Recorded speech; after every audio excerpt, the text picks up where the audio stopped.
நம்ம அரசியலுக்கு வந்ததிலிருந்தே நம்மளை பற்றி நிறைய சில வதந்திகள், அந்த டீம் இந்த டீம் அப்படிலாம் சொல்லிக்கிட்டு இருக்காங்க இல்லையா. ஆனால் இவர் எந்த டீமும் கிடையாது, மக்களுடைய டீம்,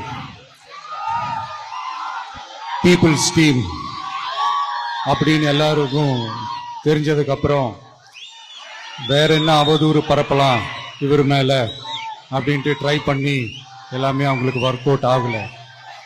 ஸோ கடைசியில என்னதான் இந்த விஜயை பண்ணலாம் அப்படின்னு நினைக்கும் போதுதான் இந்த கூட்டணி அந்த கூட்டணிலாம் சேர போறாரு அப்படின்ட்டு ஒரு பொய்யான ஒரு பிரச்சாரத்தை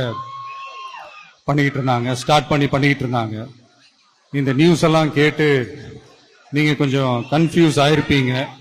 அதனால இங்க மறுபடியும் ஓப்பனா தெளிவா ஒரு விஷயத்தை நான் சொல்றேன். நாங்க எப்பவுமே மதச்சார்பற்ற கொள்கைன்றதுல, அந்த ஸ்டாண்ட்லயோ, மதச்சார்பற்ற சமூக நீதின்ற அந்த நிலைப்பாட்டிலையோ எப்பவுமே சமரசம் வச்சுக்கவே மாட்டோம். நம்மளுடைய தலைமையில தான் ஆட்சி அப்படின்றதுல எப்பவுமே உறுதியா இருக்கிறோம். நம்மளுடைய முதல் மாநாட்டில் கூட நான் சொன்ன மாதிரி அரசியல்ல யாருக்காகவும் எதுக்காகவும் எந்த விதமான ஒரு சமரசமும் நாம வச்சுக்க போறதே இல்லை. அந்த பேச்சுவார்த்தையே கிடையாது. சரிங்களா?